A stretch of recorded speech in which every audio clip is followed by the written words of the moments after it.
معزز و محترم حاضرین، حق تعالیٰ کا بے انتہا فضل و کرم ہے کہ اس نے ہمیں سرکار عالم صلی اللہ علیہ وسلم کی امت میں پیدا فرمایا اور ہمیں آپ کا امت کے ہونے کا فخر عطا فرمایا۔ اہلیہ کے بارے میں، اہلیہ کیا ہے؟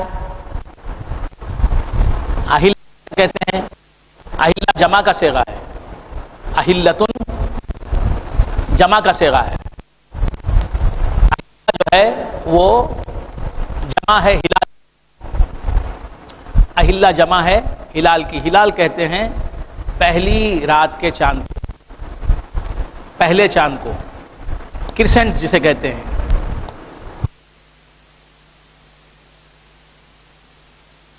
اسے ہلال، نئے چاند ہیں، اوکے، نئے چاند ہلال میں آپ سے سوال کرتے ہیں۔ یسألونک عن الہلہ قل ہی مواقیت للناس، حضور اکرم صلی اللہ تعالی علیہ وآلہ 15 سوال کیے۔ یسألونک عن المحیض، اے آپ اس کے بارے میں ایک سوال حیض کے بارے میں کیا امت نے حضور سے۔ یسألونک ماذا ينفقون، یہ آپ سے سوال کرتے ہیں انفاق فی سبیل اللہ کے بارے میں کہ راستے میں کتنا خرچ کہ یہ لوگوں کے لیے وقت دریافت کرنے کے آلے ہیں، ان سے لوگوں کو وقت معلوم ہوتا ہے۔ شوال کا غرہ نظر آ گیا، شوال کا چاند نظر آ گیا، ہلال نظر آ گیا، کرسنٹ نظر آ گیا، تو لوگوں کو معلوم ہوا شوال کا مہینہ شروع ہو چکا ہے۔ رمضان کا آسمان پر دکھائی دیا کرسنٹ رمضان کا، لوگوں نے سمجھ لیا کہ رمضان شروع ہو گیا۔ مہینوں کی گنتی معلوم ہوتی ہے، مہینوں کی ابتدا اور انتہا معلوم ہوتی ہے۔ تو ہلال جو ہے وقت دریافت کرنے کے آلے ہیں، کرسنٹس جو ہیں وہ وقت دریافت کرنے کے، مہینے وقت ہی تو ہوتے ہیں، وقت کا ایک حصہ ہوتا ہے، وقت کا ایک حصہ ہوتا ہے جسے وقت کا ایک حصہ ہفتہ کہتے ہیں، جسے روز ہوتا ہے، جسے گھنٹہ کہتے ہیں، وقت کا ایک حصہ ہوتا ہے جسے پہر کہتے ہیں۔ پہر 3 گھنٹوں کا ایک پہر ہوتا ہے، 3 گھنٹوں کا ایک پہر ہوتا ہے۔ دن میں 4 پہر ہوتے ہیں اور رات میں 4 پہر ہوتے ہیں۔ دن اور رات میں 24 گھنٹوں میں 8 پہر ہوتے ہیں۔ 8 پہر کی ایک تاریخ ہوتی ہے، ایک دن ہوتا ہے، اور اسی طرح 7 دنوں کا ایک ہفتہ، ایک اسبوع جسے کہتے ہیں عربی میں، صباحی سے مشتق ہے، سین بے عین ہی مادہ ہے اس کا، اسبوع، مفعول کے وزن پر، اسبوع۔ وقت دریافت کرنے کا ایک آلہ ہے جسے ہم کرسنٹ کہتے ہیں، ہلال کہتے ہیں، نیا چاند کہتے ہیں، نیو مون کہتے ہیں۔ یسألونک عن الہلہ، یہ ہلالوں کے بارے میں، یا مواقیت للناس،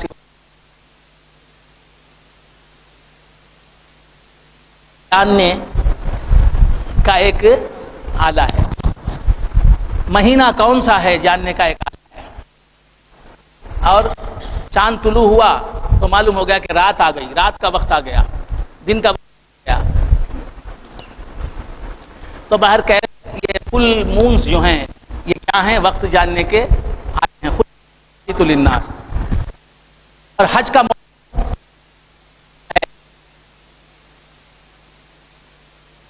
مہینہ جب آتا ہے، حج کا موسم کب آتا ہے؟ ایام حج کسے کہتے ہیں؟ کون بولے گا؟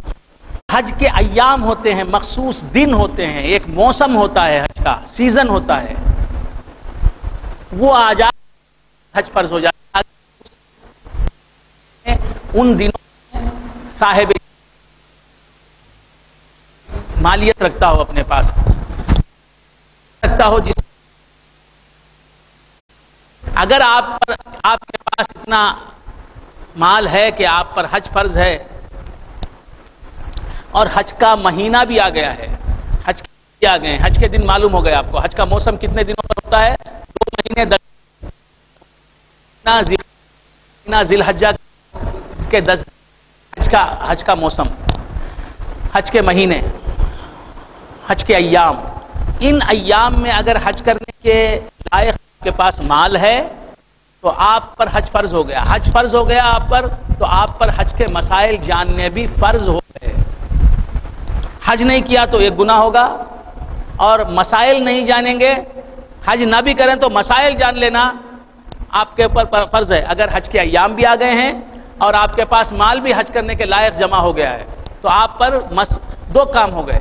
ایک حج کرنے کے مسائل سیکھنا، حج کا علم حاصل کرنا، اور ایک حج کا عمل کرنا، گھر چھوڑ کے جانا اور حج کے مناسک ادا کر کے واپس.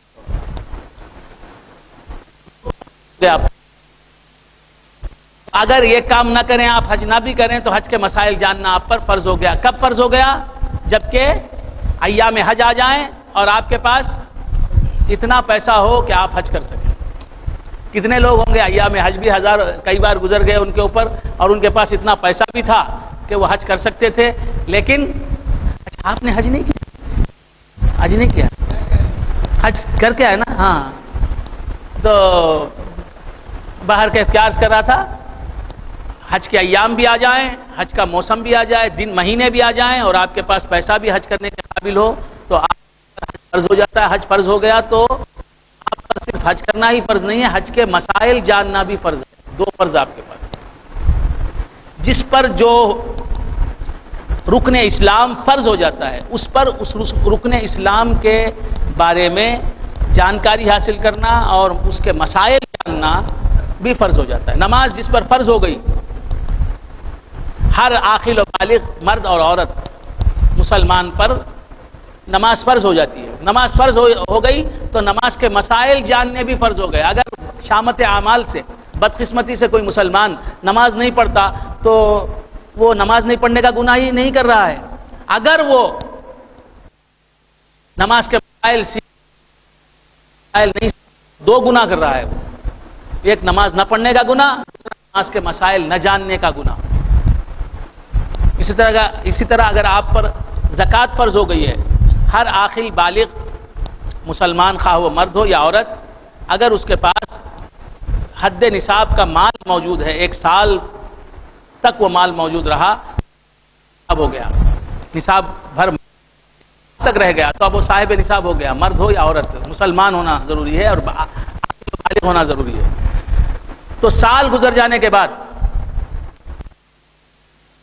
اب وہ صاحب نصاب ہو گیا. صاحب نصاب ہو گیا تو اس پر زکوٰۃ دینا بھی فرض ہے، زکوٰۃ کے مسائل جاننا بھی اس پر فرض ہے.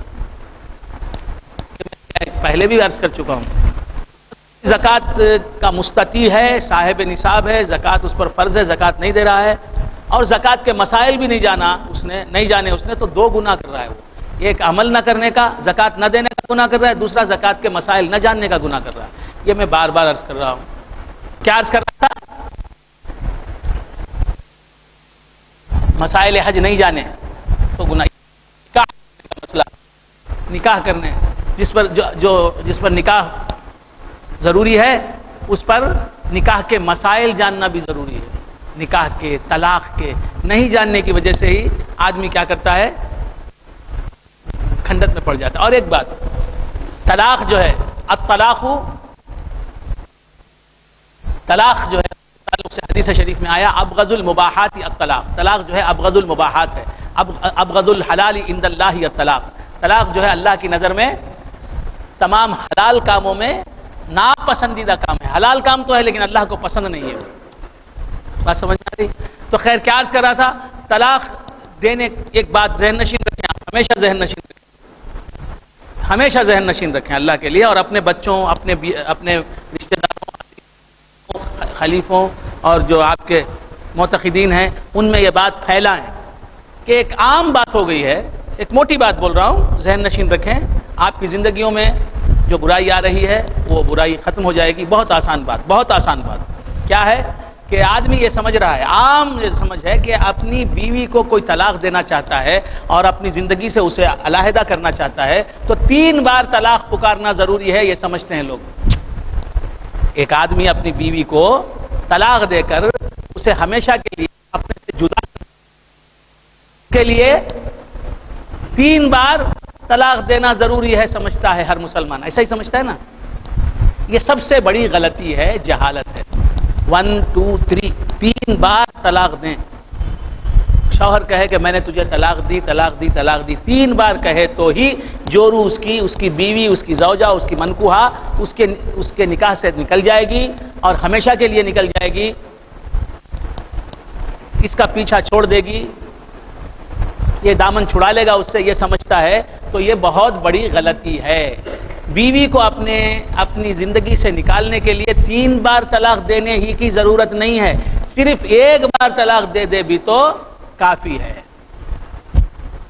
3 بار اگر طلاق دے دے گا کوئی شوہر تو 3 بار ایک ہی وقت میں طلاق دے، ویسے 3 بار ایک ہی نشست میں، ایک ہی محفل میں، ایک ہی وقت میں 3 طلاق دے دینا گناہ ہے، بدعت ہے۔ اس بدعت کو کوئی بدعت بولنے والا نہیں ہے، میلاد بنانے کو بدعت کہہ رہے ہیں، یہ بدعی طلاق ہے، طلاق بدعی ہے۔ ایک ہی وقت میں ایک شوہر اپنی بیوی کو، اپنی جورو کو 3 بار طلاق دے دے، تجھے میں نے طلاق دی طلاق دی طلاق دی، یہ بدعت ہے، گناہ ہے ایسا کرنا۔ اور بیوی کو اگر اپنی زندگی سے ہمیشہ نکالنا ہی چاہتا ہے تو بھی 3 بار طلاق دینے کی ایک ہی وقت میں ضرورت نہیں ہے۔ 3 بار طلاق دے دے گا ایک ہی وقت میں، ایک تو گناہ کا ارتکاب کرے گا۔ ایسا طلاق دینا سنت طریقے کے خلاف ہے، حضور کو ناپسند ہے، خدا کو ناپسند ہے۔ ایک تو گناہ ہوگا، اللہ کی بارگاہ میں توبہ کرنی پڑے گی اسے، ایک تو گناہ ہوگا، معصیت کا ارتکاب ہوگا۔ دوسرا کیا ہوگا کہ 3 بار طلاق دے دی، بہت غور سے سنیں، موٹی بات ہے لیکن اس موٹی بات کو ذرا سمجھیں، یاد رکھیں۔ ایسا دے دیں گے طلاق تو کیا ہوگا، بیوی ہمیشہ کے لیے اس کے نکاح سے نکل جائے گی، پھر ملنے کا کوئی اس کی سبیل نہیں رہے گی، تاکہ وہ دوسرے شوہر سے نکاح کرے اور دوسرا شوہر اپنی مرضی سے اسے طلاق دے، تو پھر عدت گزار کر، طلاق کی عدت گزار کر یہ جو ہے پھر اپنے پرانے شوہر، پہلے شوہر کو اگر وہ چاہے اور شوہر بھی چاہے تو اب یہ دونوں اپنی مرضی سے نکاح کر سکتے ہیں۔ اسے حلالہ کا پروسیس کہتے ہیں۔ 3 بار طلاق دے دے شوہر تو اب یہ بیوی عدت گزار کے دوسرے نکاح میں جائے، اور وہ اگر اپنی خوشی سے، اپنی مرضی سے طلاق دے دے تو پھر عدت گزار کر یہ پہلے شوہر کے نکاح میں آ سکتی ہے۔ اس کے سوائے اور کوئی سبیل نہیں ہے۔ 3 بار جس نے طلاق دے دی وہ اپنی بیوی کو پھر نکاح میں نہیں لا سکتا۔ تو 3 بار طلاق دے دیں گے تو یہ مصیبت درپیش ہوتی ہے کہ حلالہ کے بغیر بیوی کو پھر اپنا نہیں سکتا۔ لیکن اگر 1 بار کسی نے طلاق دے دی، طلاق رجعی، تو ہوگا کیا، عدت شروع ہو جائے گی۔ عدت کے دوران دونوں مل لے سکتے ہیں، عدت کے دوران دونوں اگر چاہیں، طلاق دینے والا شوہر اور طلاق شدہ بیوی، جسے شوہر نے 1 طلاق دی ہے تو عدت کے دوران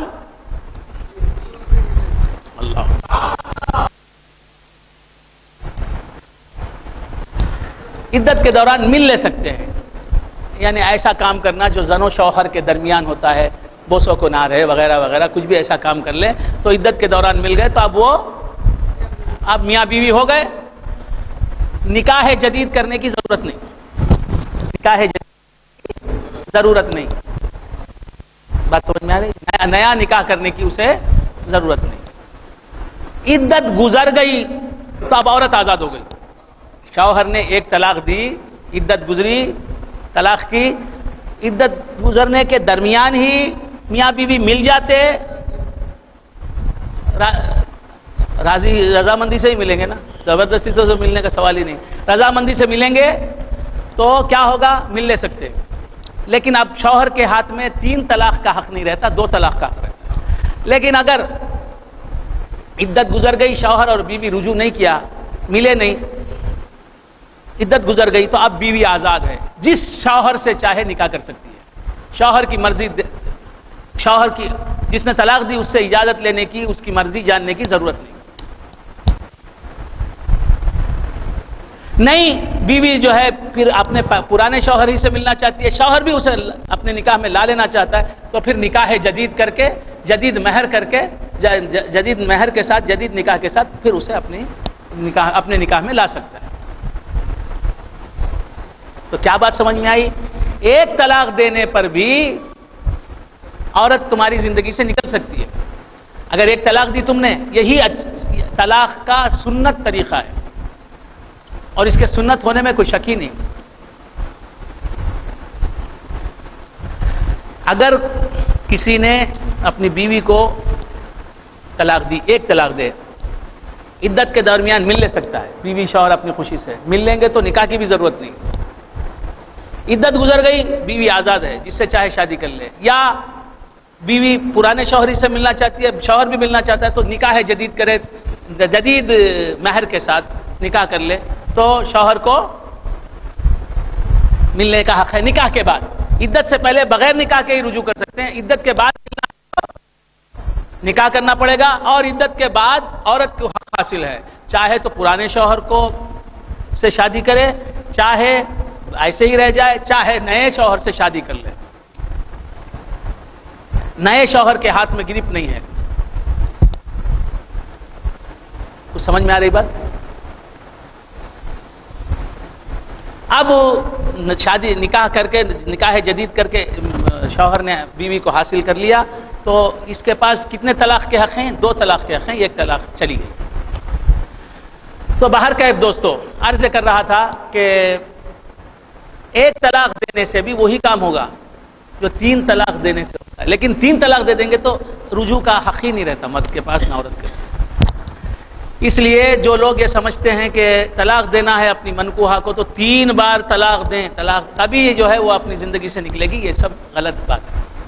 ہمیشہ کے لیے نکلنا چاہتے ہیں تو یہ کریں کہ طلاق دے دیں، عدت گزر جائے، عدت گزرنے تک کچھ بھی نہ کریں، ملے نہ، رجوع نہ کریں، اور عدت گزرنے کے بعد تو عورت آزاد ہے، اب اس کی مرضی پر ہے، وہ چاہے اور آپ بھی چاہیں تو کیا کریں؟ نکاح جدید کر کے ملیں. خیر یہ بات یاد رکھیں، میں نے ضروری سمجھا اس لیے آپ کے گوشہ، کیونکہ لوگ سمجھتے ہیں کہ طلاق دینا ہے تو 3 طلاق دینے پر ہی عورت سے پیچھا چھڑایا جا سکتا ہے، یہ غلط بات. خیر تو کیا عرض کر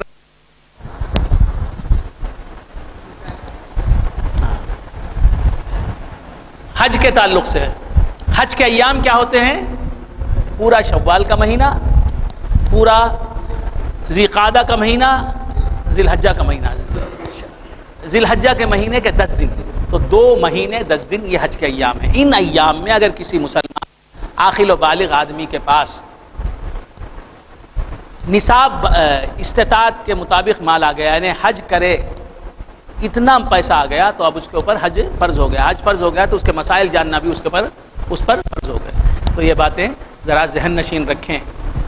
مسائل فقہیہ سے ہم بالکل ناواقف رہتے ہیں، کہتے ہیں ہم حنفی ہیں، ہم شافعی ہیں، ہم مالکی ہیں، حنبلی ہیں. کیا ہے؟ شافعی ہے تو شافعی فقہ سے واقف ہونا ضروری ہے، حنبلی ہے تو حنبلی فقہ سے واقف. دین اچھا، سب سے بڑا عالم کون؟ بندوں میں، مسلمانوں میں سب سے بڑا عالم کون؟ دیکھیے ایک جی علم دین کسے کہتے ہیں؟ وہی تو سوال ہے. دیکھیے ایک آدمی ہے بہت بڑا محدث ہے، بہت بڑا، شاید یہ باتیں میں نے پہلے بھی عرض کی ہیں نہیں کی ہیں تو یاد رکھیں. ایک آدمی ہے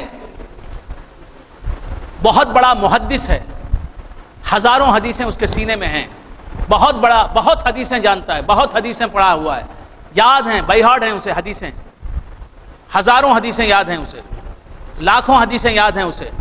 بہت بڑا محدث ہے، امام ہے حدیثوں میں، امام الحدیث ہے، حافظ ہے حدیثوں کا. یہ بھی عالم دین ہے، یہ بھی عالم ہے، یہ بھی عالم. ایک آدمی ہے بہت بڑا مفسر ہے، ایک آدمی ہے بہت بڑا پروفیسر نہیں، مفسر ہے، بہت بڑا مفسر ہے، تفسیر کا بہت بڑا علم رکھتا ہے، یہ بھی عالم دین ہے. ایک آدمی ہے تصوف کا بہت بڑا علم رکھتا ہے، علم تصوف بہت جانتا ہے. علم تصوف بہت جانتا ہے. یہ بھی عالم دین. ایک آدمی ہے فقہ کے مسائل بہت جانتا ہے. اس میں بڑا عالم کون ہے؟ جو تفسیر جانتا ہے، جو حدیث جانتا ہے، جو فقہ جانتا ہے، جو تصوف جانتا ہے. اس میں کون سب سے بڑا عالم ہے؟ کیا؟ فقہ کا علم، مسائل شرعیہ، احکام فقہیہ کا علم جسے زیادہ حاصل ہے، جو زیادہ سے زیادہ فقہی مسائل جانتا ہے، شرعی مسائل جانتا ہے، وہی سب سے بڑا عالم ہے. یاد رکھیں. اس لیے فقہ پر زور دیں، کیونکہ تفسیر، حدیث وغیرہ وغیرہ علوم کا نچوڑ اور لب لباب اور ماحصل فقہ ہے. بات سمجھ میں آ رہی؟ تو آپ کو فقہ ہی معلوم نہیں، اکڑ کے چل رہے ہیں مجھے تو بہت بڑا علم ہے. کیا علم ہے؟ کچھ بھی نہیں. اور علم حاصل کرنے سے نخوت بڑھے، وہ علم حقیقی علم نہیں ہے. علم حاصل کرنے سے آدمی اپنی حقیقت جانے اور تکبر کم ہوتا چلا جائے اس میں. یہ ہے علم حاصل کرنے کا مقصد. تو کیا عرض کر رہا تھا؟ جسے تفسیری روایت بہت معلوم ہے، تفسیر زیادہ جانتا ہے، جو حدیثیں زیادہ جانتا ہے، ان سے بڑھ کر وہ عالم بڑا عالم ہے جسے ان دونوں سے زیادہ فقہی مسائل معلوم ہے. یہ بات اچھی طرح یاد رکھیں. فقہ بہت ضروری ہے. یہ میں بولتا ہی رہتا ہوں، آپ نے سنا ہے یا نہیں معلوم نہیں. آج سن لیا ہے تو ان باتوں کو ضرور ذہن نشین رکھیں. ہاں، تو کیا عرض کر رہا تھا؟ عرض کر رہا تھا کہ ایام حج کے ایام کب سے شروع ہوتے ہیں؟ شوال کی پہلی سے شروع ہوتے ہیں. رمضان شوال کی چاند رات سے شروع ہوتے ہیں، سمجھیے. اور کب ختم ہوتے ہیں؟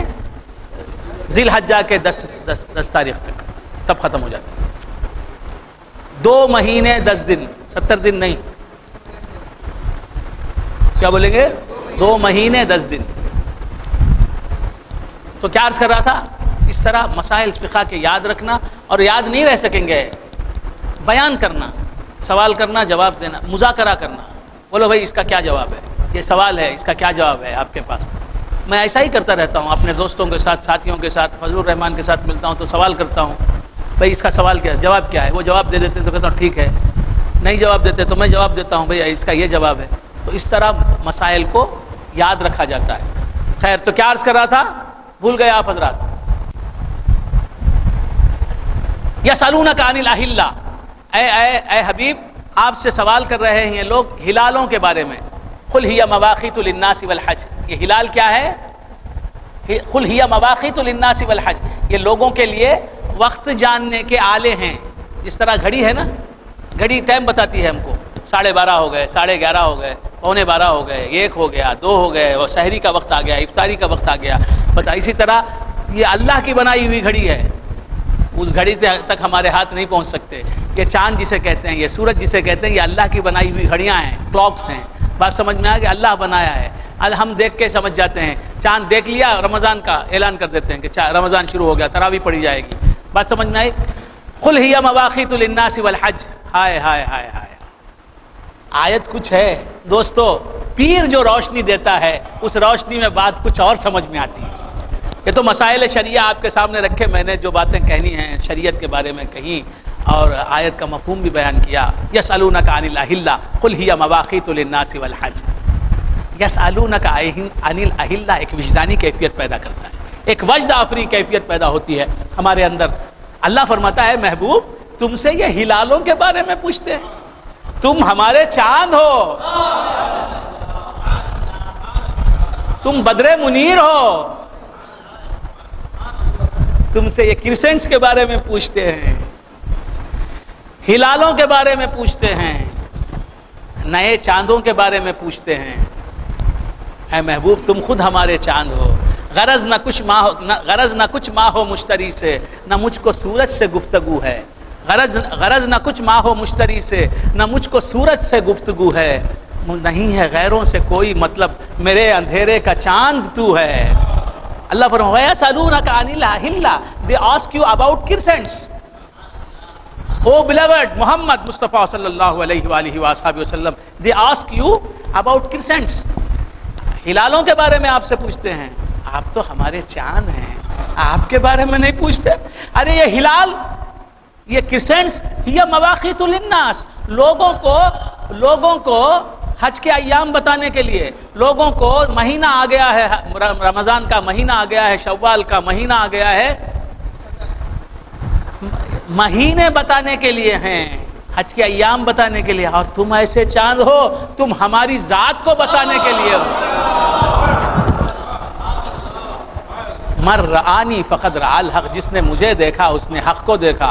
چاند، اے چاند میرے چاند کے آگے ذرا آ جا، اے چاند میرے چاند کے آگے ذرا آ جا، سنتا ہوں تجھے دعوی نازک بدنی ہے، سنتا ہوں تجھے دعوی نازک بدنی ہے، بہت نازک ہے، تو یہ دعویٰ کر رہا ہے، میرے مصطفیٰ کے سامنے آ جا، میرے مصطفیٰ کے سامنے آ جا، معلوم ہوگا کہ تو کچھ بھی نہیں ہے، تو کیا ہے، ان کے قدموں کی ادنا ضیا ہے۔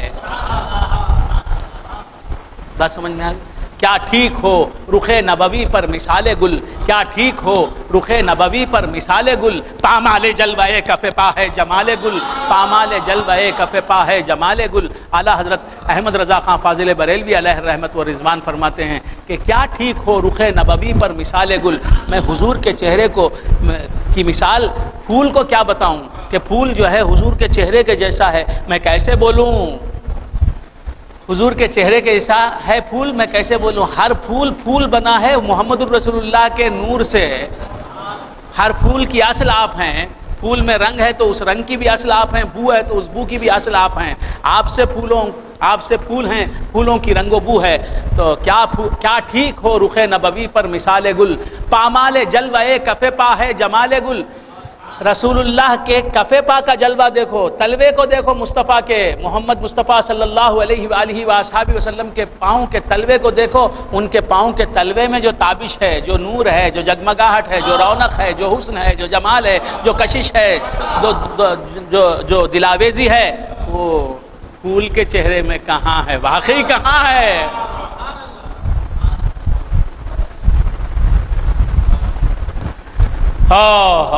یسألونک عن الاحلہ، یہ آپ سے ہلالوں کے بارے میں پوچھتے ہیں، کرسنٹس کے بارے میں پوچھتے ہیں، آپ سے پوچھتے ہیں، کس سے جا کے کیا پوچھ رہے ہیں؟ یسألونک عن الاحلہ قل ہی مواقیت للناس، ہائے ہائے ہائے، ہلالوں کے بارے میں پوچھتے ہیں، وہ ہلال بھی کس کے نور سے بنے ہیں؟ نبی کا نور ہی متمثل ہے بشکل ہلال۔ یہ صوفیہ فرماتے ہیں ہلال بن کے کبھی وہ جل وگر ہو جاتا ہے، جس نے نور مصطفیٰ کو عبداللہ کا پوت آمینہ کا جایا اس چہرے میں نہیں دیکھا، جس نے نور مصطفیٰ کو عبداللہ کے پوت آمینہ کے جائے کے چہرے میں نہیں دیکھا، وہ نور مصطفیٰ کو ہلال میں دیکھ لے، وہ نور مصطفیٰ کو 14ویں رات کے چاند میں دیکھ لے، وہ نور مصطفیٰ کو گلاب میں دیکھ لے، وہ نور مصطفیٰ کو چمیلی میں دیکھ لے، وہ نور مصطفیٰ کو چمپے میں دیکھ لے، وہ نور مصطفیٰ کو جوہی میں دیکھ لے، وہ نور مصطفیٰ کو پھولوں میں دیکھ لے، وہ نور مصطفیٰ کو لالے میں دیکھ لے، وہ نور مصطفیٰ کو نسرین و نسترن میں دیکھ لے، وہ نور مصطفیٰ کو صنوبر کے درخت میں دیکھ لے، وہ نور مصطفیٰ کو ہر پتے میں دیکھ لے، وہ نور مصطفیٰ کو زمین کی وسعتوں میں دیکھ لے، وہ نور مصطفیٰ کو آسمان کی بلندیوں میں دیکھ لے، چمک تیری عیاں بجلی میں آتش میں شرارے میں، چمک تیری عیاں بجلی میں آتش میں شرارے میں، جھلک تیری ہویدا چاند میں سورج میں تارے میں۔ اللہ جانتا تھا کہ مصطفیٰ کے دیوانے بہت سے آئیں گے، لیکن ان کے سامنے نبی کا چہرہ دلاویز نہیں ہوگا، چہرہ زیبا نہیں ہوگا، جمال زیبا نہیں ہوگا، حضور کا چہرہ نہیں ہوگا۔ وہ عبداللہ کا پوت آمینہ کا جایا جو تعین ہے، اس تعین میں مصطفیٰ ان لوگوں کے سامنے جلوگر نہیں ہوں گے،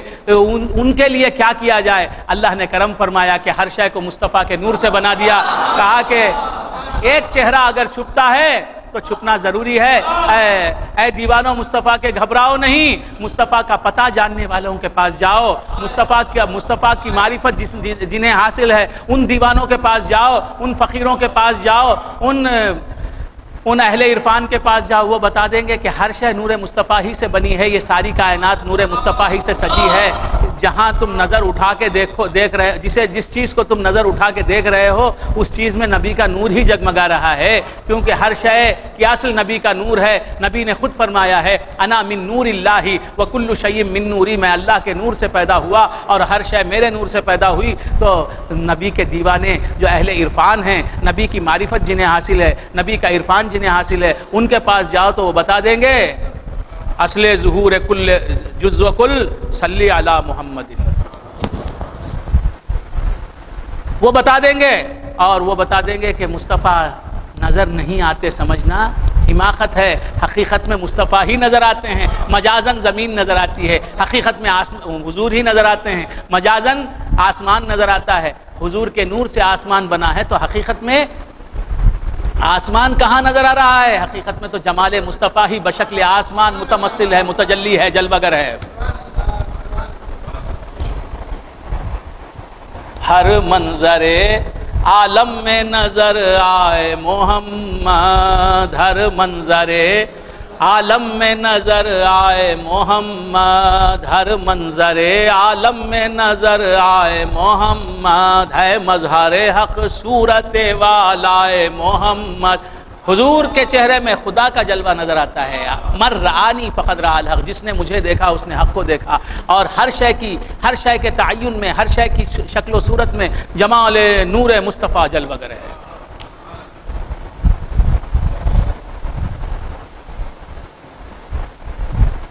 ہر ذرہ عالم بنا آئینہ احمد، ہر ذرہ عالم بنا آئینہ احمد، ہر شکل میں ہر آن نظر آئے محمد، ہر سمت میں ہر آن نظر آئے محمد صلی اللہ تعالی علیہ وآلہ وآلہ وسلم۔ یہ فقیروں کی بولی ہے، یہ ایک فقیر نے ہمیں گر بتایا ہے۔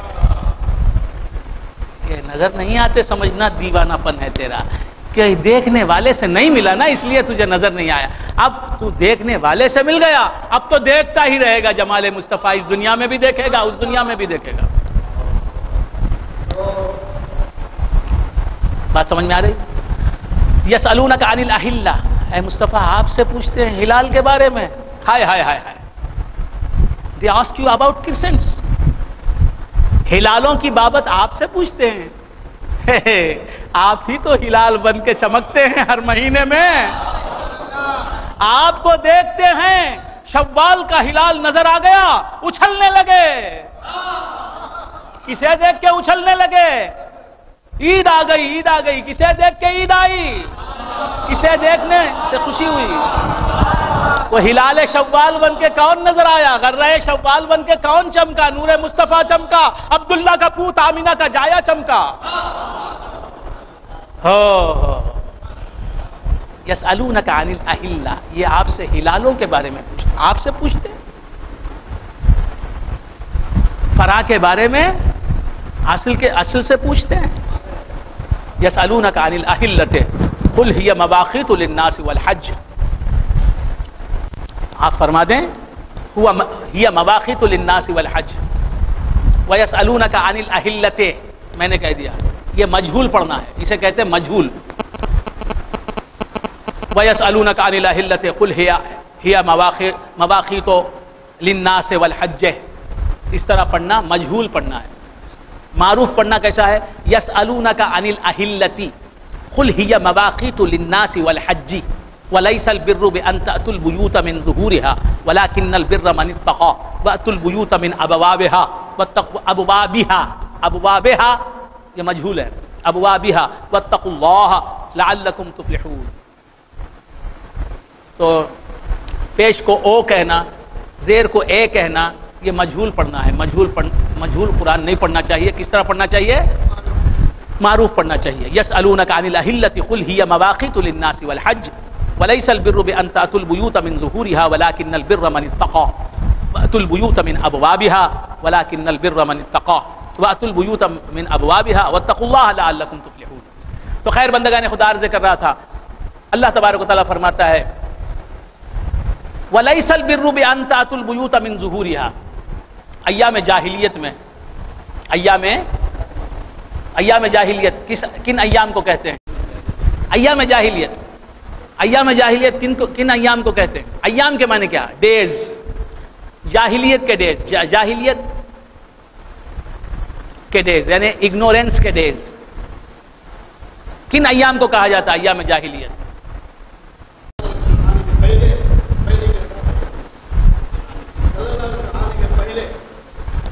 حضور کی بعثت سے پہلے کا زمانہ، حضور کی بعثت سے پہلے کا زمانہ. حضور نے جب اعلان نبوت نہیں فرمایا تھا، اس وقت جب ابھی حضور نے اعلان نہیں فرمایا تھا کہ میں نبی ہوں، میں پروفٹ ہوں، میں رسول ہوں، جب اعلان نہیں کیا تھا وہ زمانہ، اعلان نبوت کرنے سے پہلے کا زمانہ، اور حضور کے پیدا ہونے سے پہلے کا زمانہ. حضور پیدا بھی ہو گئے اور اعلان نبوت نہیں فرمایا وہ زمانہ کیا زمانہ کہلاتا ہے؟ ایام جاہلیت. بات سمجھ میں؟ اکثر لوگوں کو معلوم تو ہوگا، کچھ لوگوں کو وہ بھی معلوم نہیں، یہ جاننا ضروری ہے. تو کیا عرض کر رہا تھا؟ ایام جاہلیت میں کیا دستور تھا؟ ایک عورت کے کئی مرد ہوتے تھے. ایک عورت کے کئی مرد، 5-6 مرد ایک عورت، وہ ہر ایک سے کام لیتی، ہر ایک سے ملتی، ہر ایک سے. جوار بھائی تصور کیجئے انسانیت کس قدر گمراہی میں مبتلا تھی، کتنی ذلت میں مبتلا تھی. ایک عورت کے کئی شوہر. بس سمجھیں، زنا جو سب سے زیادہ کرتا وہ فخر سے بولتا میں نے اتنی عورتوں سے زنا کیا ہے. زنا کرنا ایک فخر کی بات ہوتی تھی. لڑکیوں کو زندہ درگور کر دیتے تھے، لڑکیوں کو زندہ درگور کر دیتے تھے. باپ اپنی بچی کو خود لے جا کر میدان میں گڑھا کھود کر اپنی زندہ بچی کو دفن کر. تصور نہیں کر سکتے، ہم تصور نہیں کر سکتے، یہ تصور ہم سن بھی نہیں سکتے. یہ جو ہمارا دل بنا ہے یہ محمد رسول اللہ کے صدقے میں بنا ہے. ورنہ اگر حضور نہ آتے تو ہم بھی وہی ہوتے، اپنی بچیوں کو، اپنی لڑکیوں کو، اپنے جگر کے ٹکڑوں کو زمین میں دفن کر کے، زندہ گڑھا کھود کے دفن کر کے، بچی رو رہی ہوتی، وہ حیران کہ کیا کر رہے ہیں ابا، پوچھ رہی ہوتی تھی، اور اسے دفن کر دیتے، مٹی ڈال دیتے تھے، بند کر دیتے. یہ ہے ایام جاہلیت. شراب پی جاتی تھی، زنا کھلے عام کیا جاتا تھا، لوگوں کے سامنے زنا کیا جاتا تھا. دوسری عورتوں کے ساتھ، اپنی دوسری بیویوں کے سامنے ایک بیوی سے ملتا شوہر. خیر بندگان خدا، ایام جاہلیت انشاءاللہ کبھی ایام جاہلیت ہی پر بولیں گے، یہ وقت وہ نہیں ہے. تو ایام جاہلیت میں کیا تھا؟ لوگ جب حج کو جاتے تھے، اس وقت بھی حج تھا، اس وقت بھی حج تھا، لیکن وہ طریقہ کیا تھا؟ حج کس طرح ہوتا تھا یہ بھی میں نے سنایا ہے، پھر آج بھی سن لیں. کچھ سمجھ میں آ رہی؟ اس وقت بھی حج ہوتا تھا. کیسے ہوتا تھا حج؟ آج کیسے ہوتا ہے حج؟ احرام باندھ کر حج ہوتا ہے نا. اس زمانے میں کیا ہوتا تھا؟ خانہ کعبہ میں 360 بت رکھے ہوئے تھے، آئیڈل ورشپ چل رہی تھی. کہاں؟ آئیڈل ورشپ، بت پرستی، صنم پرستی، وثن پرستی. کہاں جاری تھی؟ خانہ کعبہ میں. کیا جاری تھی؟ بت پرستی. خانہ کعبہ کے اندر 360 بت رکھے ہوئے تھے. ان میں سب سے بڑا بت تھا ہوبل. یہ سب میں نے آپ سے عرض کیا ہوگا. تو 360 بت رکھے ہوئے تھے. تو لوگ کیا کرتے تھے؟ جانے والے مادرزاد ننگے ہو جاتے تھے، کپڑے پہن کر کعبے تک جاتے.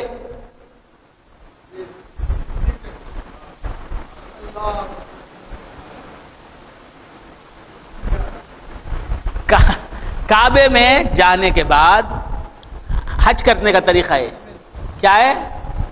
ننگے ہو جاتے، مرد بھی عورتیں بھی. کیسے ننگے ہو جاتے؟ مادرزاد یعنی جس طرح ماں کے پیٹ سے آدمی آتا ہے تو کچھ کپڑے پہن کے آتا ہے، چڈی پہن کے آتا ہے، لنگی پہن کے آتا ہے، تہبند پہن کے آتا ہے، جینس پہن کے آتا، ننگا. تو خانہ کعبہ میں داخل ہوتے تو کیسے داخل ہوتے؟ مادرزاد ننگے. عورتیں بھی مرد بھی. کیا حال ہوگا؟ یہ عبادت ہے. کن کی؟ ایام جاہلیت میں کافروں کی عبادت تھی. بت رکھے ہوتے تو بتوں کے اطراف پھرتے، یہ حج طواف کرتے، بتوں کا طواف کرتے، بتوں کا. اور کیا کرتے؟ استغفر اللہ، سیٹی مارتے. اسی لیے سیٹی بجانا درست نہیں ہے. اے فضل فش، فضل بول کے سیٹی بجاتا ہے، نہیں بجانا چاہیے. انوار الدین صاحب شو شو شو شو، سیٹی بجانا کس کا کام ہے؟ وہ ننگے جو تو کیا کرتے تھے؟ ننگے ہو جاتے تھے، مادرزاد ننگے. وہ بھی خالی مرد، خالی عورتیں بھی نہیں، کوئی ایجوکیشن ہے. یونیسیکس، یونیسیکس دونوں مل کے، یونیسیکس، یونیسیکس، یہ یونیسیکس حج کرتے تھے. مادرزاد ننگے، عورتیں بھی مرد بھی. اور کیا کرتے؟ بتوں کے اطراف پھرتے، کیا سیٹی بجاتے، تالی بجتے.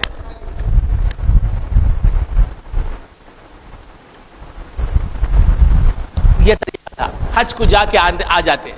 آنے کے بعد حج کی پوئی بندی تھی. کیا کرتے تھے؟ ان کا حج، یہ ہمارا حج نہیں. وہ حج کر کے واپس آتے تو کیا کرتے؟ واپس آنے کے پہلے ہی گھر میں کوئی انتظام کر دیتا. کیا کرتا؟ پیچھے کا، گھر کے پیچھے کا جو حصہ ہوتا اسے توڑ کر دروازہ بناتے، اس دروازے میں سے آتے. کچھ سمجھ میں آ رہی بات؟ اب گھر کا یہ دروازہ ہے، اس دروازہ یعنی سامنے کا دروازہ، فرنٹ ایلیویشن، وہاں سے چلے جاتے. جا کے جب واپس آتے، کہاں سے آتے؟ پیچھے کا دیوار توڑ کر دروازہ بنا کر دروازہ کھولا جاتا، اندر داخل ہوتے. لوگ پوچھتے کیوں ایسا کرتے ہو؟ بولتے کہ ہم گناہ گار گئے تھے، اب پاک و پاکیزہ ہو کے آئے، ننگے ناچ کے آئے.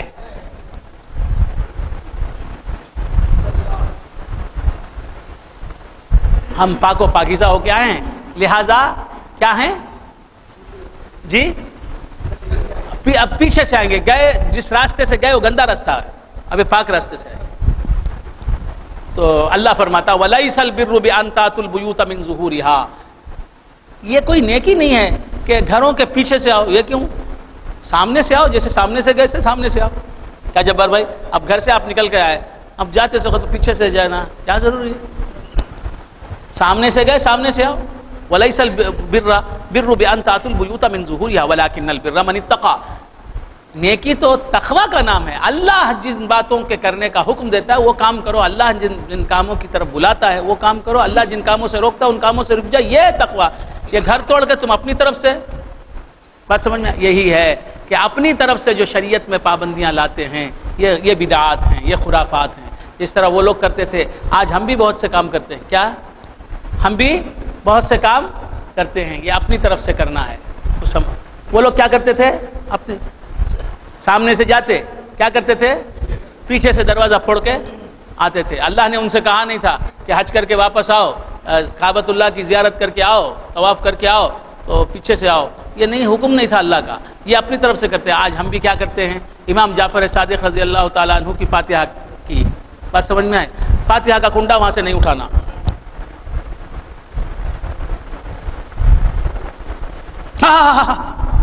اٹھا ڈالے.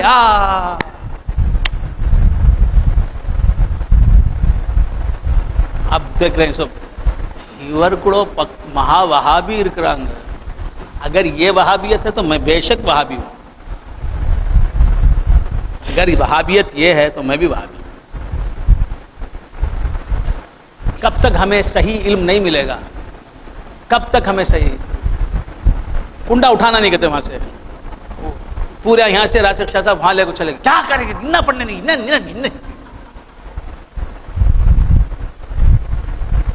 نہ پڑھنے نہیں، غارت پڑھنی تھے.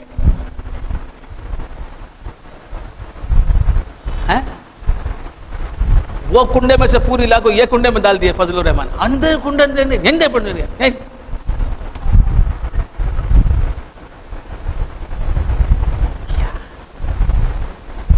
یہ اپنی طرف سے دین میں تراش اور خراش ہے دوستو، اس کی کوئی اصل نہیں، یہ اچھی طرح سمجھ لو۔ بات سمجھ میں آ رہی ہے؟ وہ کنڈے اٹھانا نہیں، اور کیا ہے کہ وہ مٹی کے کنڈے ہی ہونا، یہ سب ضروریات نہیں ہیں۔ امام جعفر صادق رضی اللہ تعالیٰ عنہ کی فاتحہ کرو، ضرور کرو، لیکن یہ غیر ضروری چیزوں کو ضروری نہ سمجھو، نہ سمجھو، نہ سمجھو۔ جتنے تم اپنی طرف سے قیودات بڑھاتے جاؤ گے، تم ہی مشکلات میں گھرو گے۔ بات سمجھ میں؟ انور الدین صاحب کے والد کا انتقال ہو گیا سوالے کا بول رہا ہوں میں، اب جن کا نہیں ہوا ان کو تو بولنا نہیں چاہیے۔ انور الدین صاحب کے والد کا انتقال ہو گیا، اب انور الدین صاحب آج انتقال ہو گیا والد کا، کل ان کے گھر میں فاتحہ ہے 22ویں کی، اب سب آ جاتے ہیں، بابا اللہ کے واسطے فاتحہ نہ کو کرو بابا۔ کچھ سمجھ میں آ رہی بات؟ یہ مذہب نے تم سے نہیں کہا، یہ اپنی طرف سے قیودات بڑھا رہے ہو، اپنی طرف سے مشکلات میں تم پھنس رہے ہو، یہ جہالت ہے، یہ بدعات ہیں، خرافات ہیں۔ بات سمجھ میں؟ فاتحہ، نفس فاتحہ بہت اچھا ہے، آپ چاہیں کنڈے میں فاتحہ کیجئے، کیا کہتے ہیں کہ مٹی کے برتنوں میں کیجئے، ٹھیک ہے، اور نہیں اسٹیل کے برتنوں میں پوریاں ڈال کر کھانے کی چیزیں رکھیے، یہ بھی جائز ہے۔ بس سمجھ میں ہے؟ سفید دسترخوان ہی بچھانا نہیں، لال دسترخوان بھی بچھائیے، سفید دسترخوان چاہے تو بچھائیے۔ بات سمجھ میں ہے؟ وہ آؤتی کیڑے ہونا، وہ سکا کیڑے ہونا، وہ کیا ہے دال ہونا، یہ سب ضروری نہیں۔ آؤتی کیڑے دال رکھتے ہیں، کیڑے ڈالتے ہیں، اچھی بات ڈالو، مگر اسے اس کی کوئی اصل نہیں ہے شریعت، اسے ضروری نہ سمجھو۔ کم دیکھو دین میں پیش کر رہا ہوں،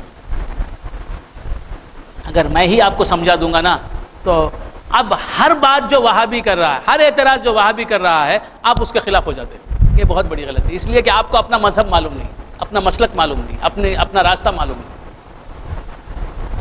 آپ ایسے کام کرتے ہیں، وہابیہ کو اعتراض کرنے کا موقع ملتا ہے، دیا بنا کو اعتراض کرنے کا موقع ملتا ہے۔ دیا بنا یعنی دیوبندی لوگ، دیا بنا وہابیہ کو اعتراض کرنے کا موقع ملتا ہے، ملاحدہ کو اعتراض کرنے کا موقع ملتا ہے، فرائینہ کو، فرعون کی جمع فرائینہ کو اعتراض کرنے کا موقع ملتا ہے۔ کچھ سمجھ میں آ رہی ہے بات؟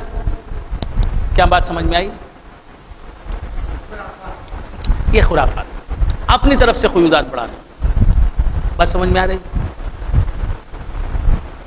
گھر میں اعلان ہو گیا 22ویں کی فاتحہ ہے، کوئی ایک عورت حائضہ ہو گئی، کوئی ایک عورت ناپاک ہو گئی، اس کی ناپاکی اس کے ساتھ ہے، اس کی ناپاکی بھی وہ ناپاک ہے،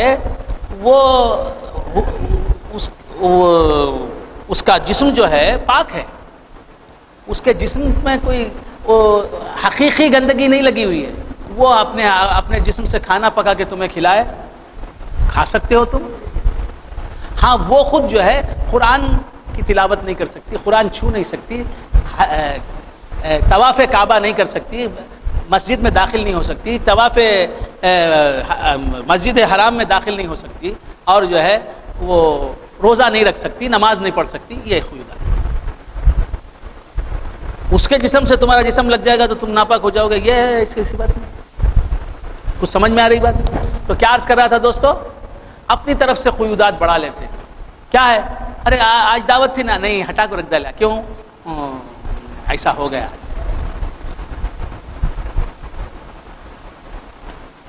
اور وہ ناپاک عورت آنا نہیں، اس کا سایہ پڑنا نہیں، یہ چیزیں ہندوؤں سے لی ہوئی ہیں۔ سو بحران سے دیکھتے ہیں، انہیں بھی وہابیتی چرے ہے، دونوں طرف سے گڑبڑ ہے، اور حقیقت میں دیکھیں گے آپ تو جہالت ادھر بھی ہے ادھر بھی ہے۔ بات سمجھ میں آ رہی؟ تو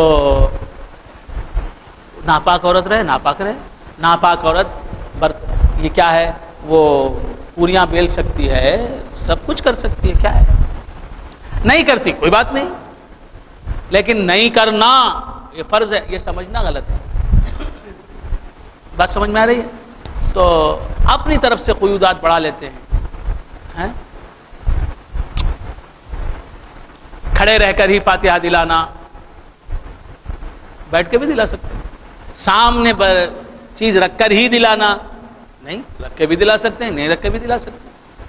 تو باہر کیف دوستو، عرض کر رہا تھا کہ دین کو صحیح سمجھو، دین، اور دین جو ہے اللہ کی طرف سے آتا ہے، تمہارے نفس کی طرف سے نہیں آتا۔